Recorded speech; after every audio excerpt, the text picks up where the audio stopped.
And with the 17th pick in the 2024 NBA Draft, the Los Angeles Lakers select Dalton Knecht from the University of Tennessee. In a team that has LeBron James, Anthony Davis, D'Angelo Russell, and some veterans, rookie Dalton Knecht has shockingly been the go-to person in important games this season.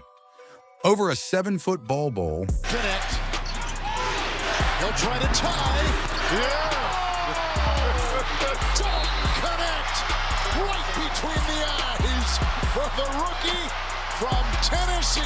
And that was over Bobo, who's 7'3" and a wingspan of 7'6". A fast break lob. Down, taken, Knecht, the lob, and he lays it in. Or a fast break dunk. At the rim.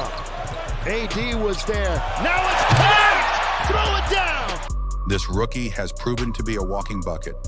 But a few games into the season, has Dalton Knecht proven enough to be the missing piece the Lakers have been looking for? Or just enough to be the Rookie of the Year? Well, let's find out.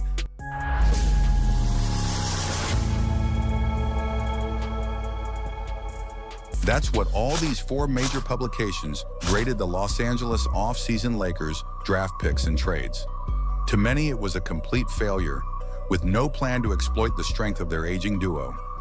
Well, 16 games into the season, and it's all looking different now. And it's all thanks to the 17th, the overall pick of the 2024 NBA Draft, Dalton Knecht.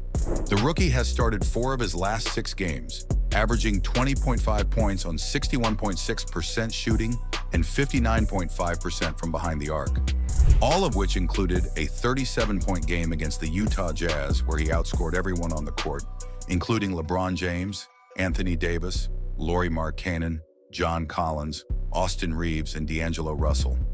Knecht's 9 three-pointers tied the NBA rookie record, and he did it in just 3 dribbles. Shoot. This guy can shoot.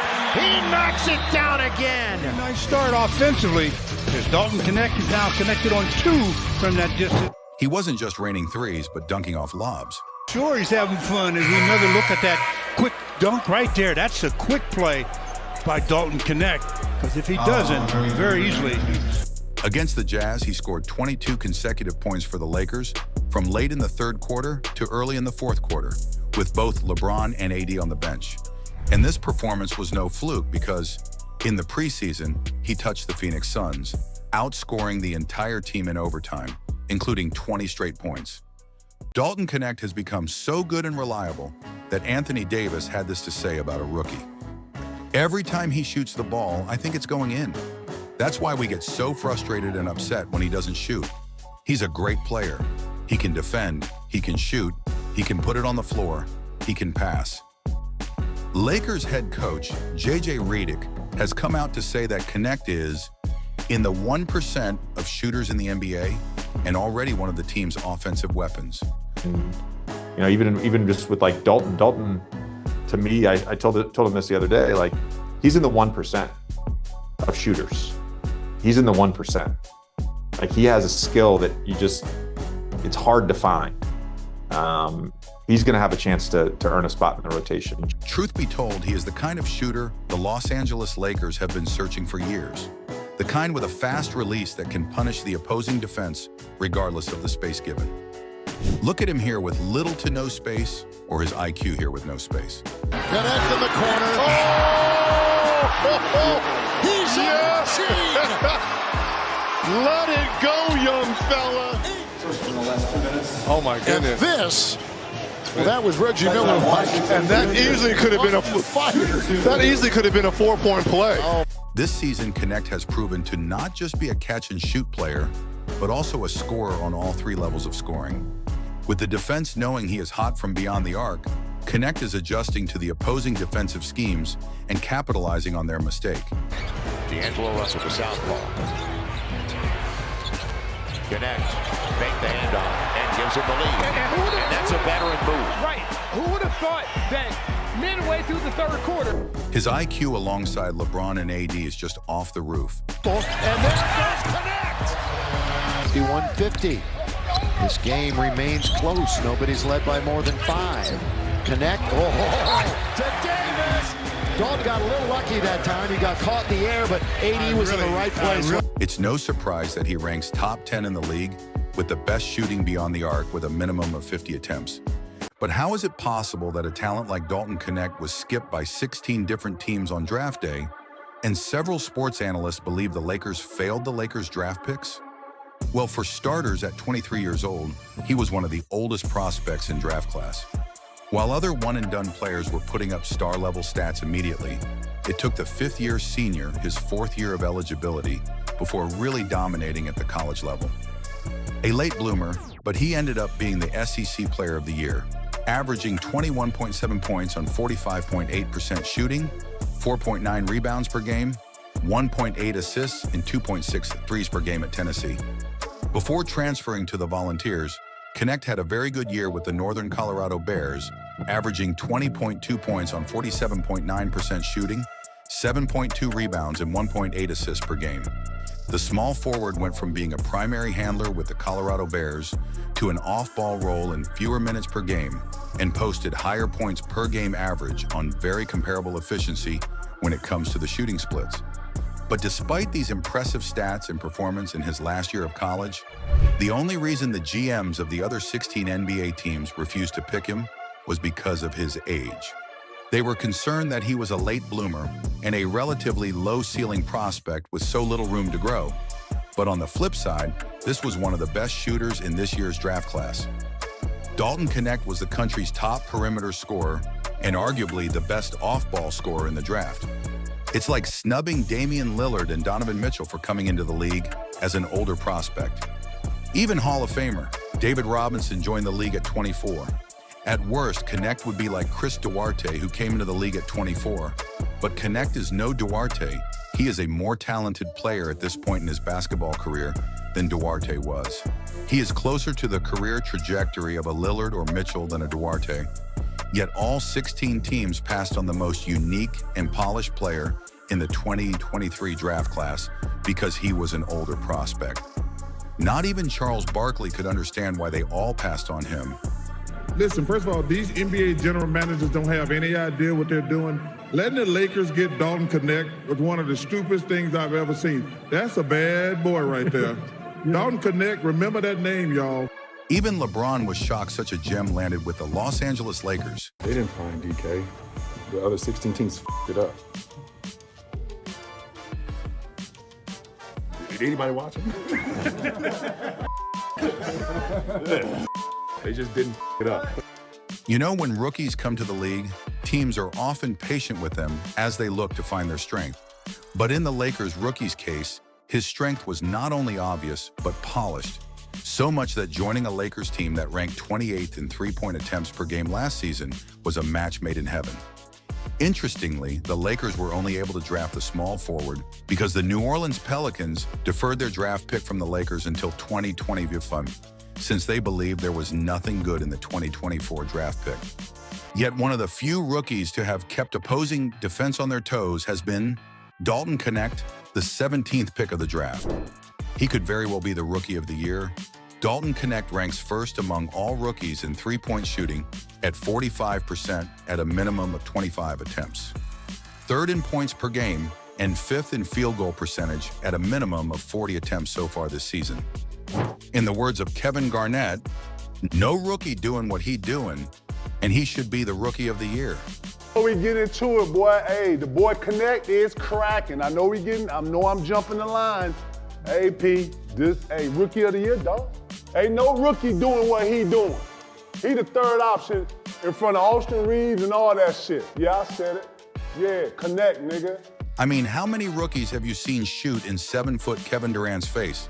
Man in the Olympics averaged 22 points. Knecht again. Yes, sir! Dalton Knecht had the most 3 points made by a rookie in their first 5 career starts in NBA history before Philadelphia Sixers Jared McCain surpassed his record.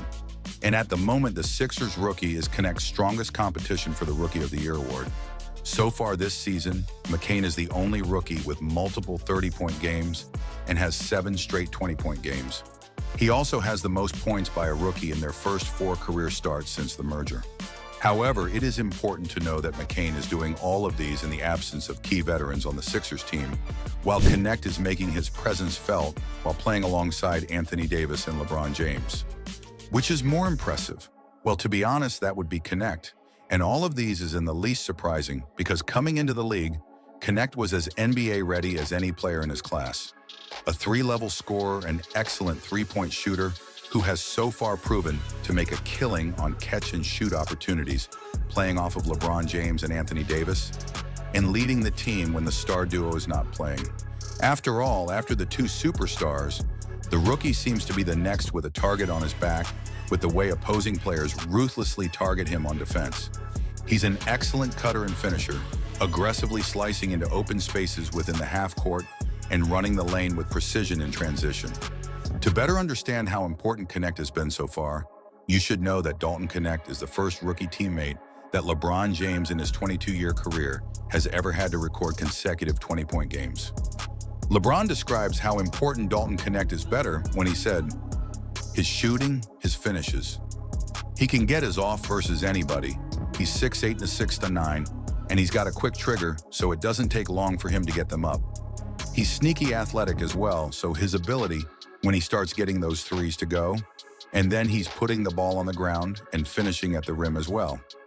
Few games into the season, and his importance to this Lakers team can't be understated because the team is always experimenting with creative ways to get him open. Take a look at how he moves past Austin Reeves to receive a flare screen from AD. Fires it over. Wells. Reeves bumps into the defender, LaRavia. Knecht. No one on the Lakers roster can execute this player quicker than Dalton Knecht. Unfortunately, as good as Dalton Knecht has proven to be, the biggest concern scouts and teams had about him was his defensive ability. While he rates as one of the best offensive rookies in his draft class, he also rates as one of the worst defensively. He is easily targeted by teams, with ball handlers often having their man screen for them or teams running actions to get Knecht switched onto a scorer who can take him off the dribble. In college, he was an excellent team defender, but left on his own, he struggled, but for what it's worth, he is a rookie who can still improve and whose defensive liability isn't the Lakers' biggest concern. At the moment, the Los Angeles Lakers struck gold with Dalton Knecht, and the league isn't ready for what LeBron can do with a good shooter on his team. What do you think about Dalton Knecht? Do you think he is the missing piece to the Lakers' championship struggles? Or do you think he is the Rookie of the Year? Let me know in the comments section. If you enjoyed this video, the next video on your screen is worth your time. Curry is the best shooter on the planet. On the pass from Planet. By Iguodala. Curry facing a triple team. Fires at hit. It's going to work tonight by Perkins. Curry right back.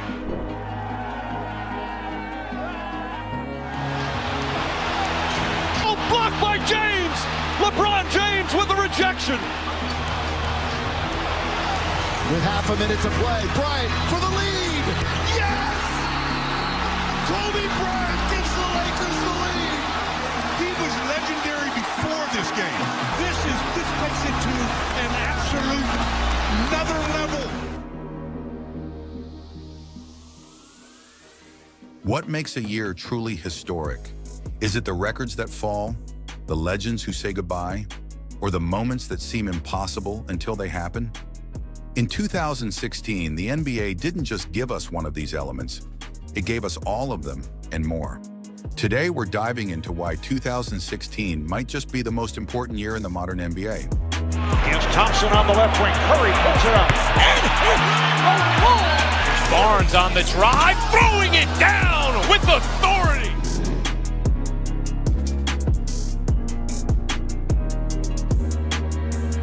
Let's start with the seemingly unstoppable force that was the 2015-16 Golden State Warriors. 73 wins. Just let that sink in. The 96 Bulls' 72-win season, a record that many thought would stand forever, fell to a team that seemed to be playing a different sport entirely.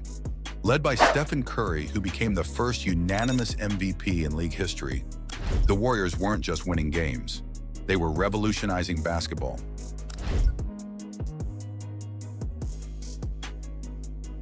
But this wasn't just about numbers. The Warriors were changing how basketball was played at every level. From high school gyms to NBA arenas, everyone wanted to shoot like Curry. The three-point revolution was in full swing. And then, the unthinkable happened.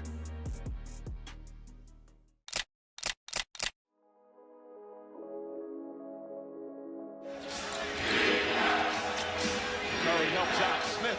Pass right through the hands of Curry. James, a two-handed slam. Iguodala to Curry, back to Iguodala, up for the layup. Oh, blocked by James.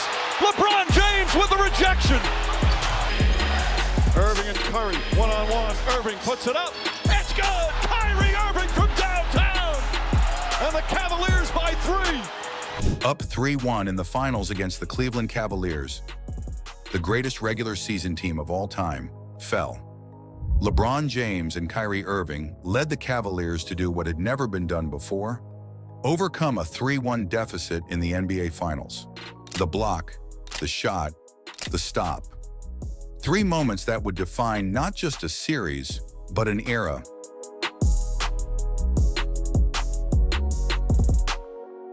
Oh, blocked by James! LeBron James with the rejection.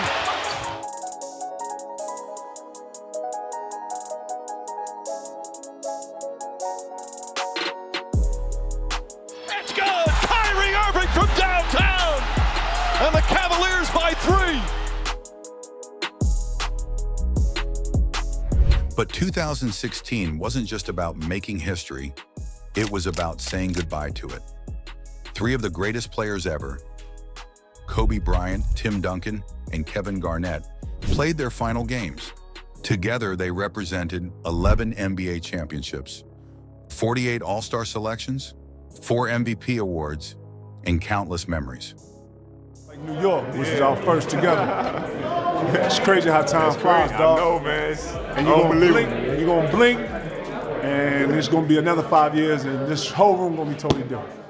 Speaking of memories, April 13, 2016 gave us one we'll never forget. Kobe Bryant's final game wasn't just a farewell, it was vintage Mamba. Kobe, they're doing a big celebration for you the last game. A lot of us are going to be there. Can you promise me one thing? What's up? I need 50 that night. Can you do it? Your last home game at the Staples, can you give us 50? 42. No. So when I walked into the arena yesterday, I was like, hey, remember our bet, you need 50. And he turned around with the look like he usually does and says, all right, I'll go for it. And at first, I was like, I might not get it, but then I got to 37 and 45 and then 57, and he hit that 3 and the crowd goes crazy. And it was a great moment. 60 points, the game winner, the perfect ending to a 20-year story. In true Kobe fashion, he took 50 shots to get there, but nobody cared. This wasn't about efficiency, it was about witnessing greatness one last time.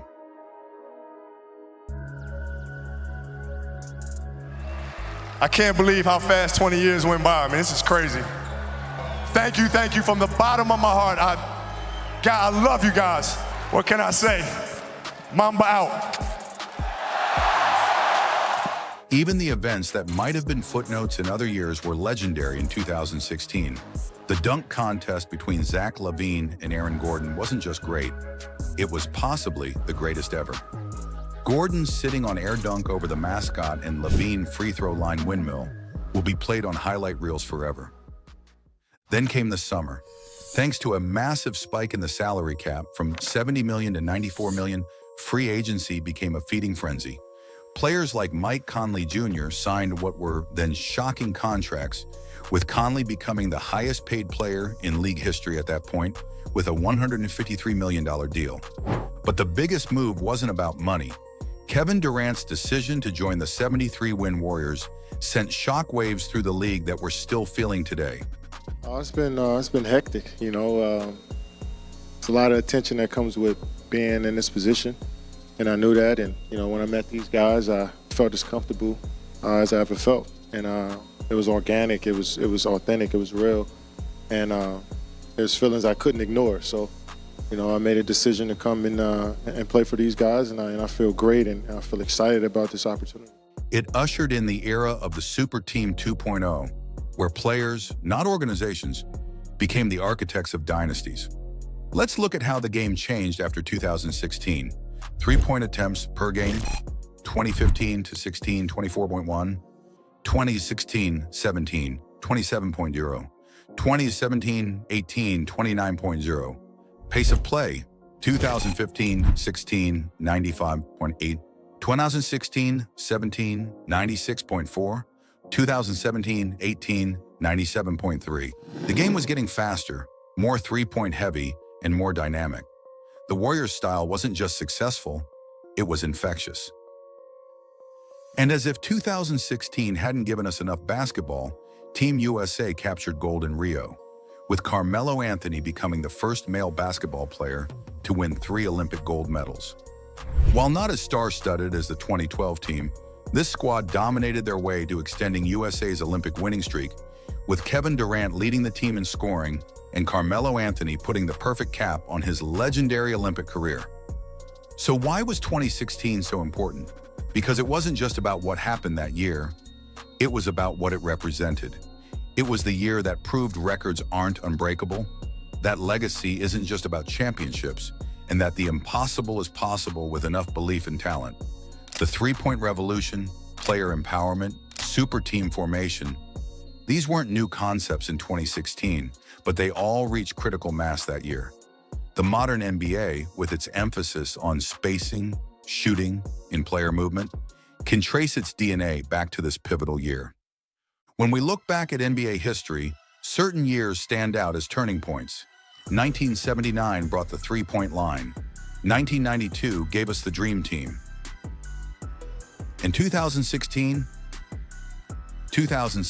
gave us everything: records, comebacks, farewells, and transformations. It wasn't just a great year in NBA history, it was the year that shaped what basketball would become.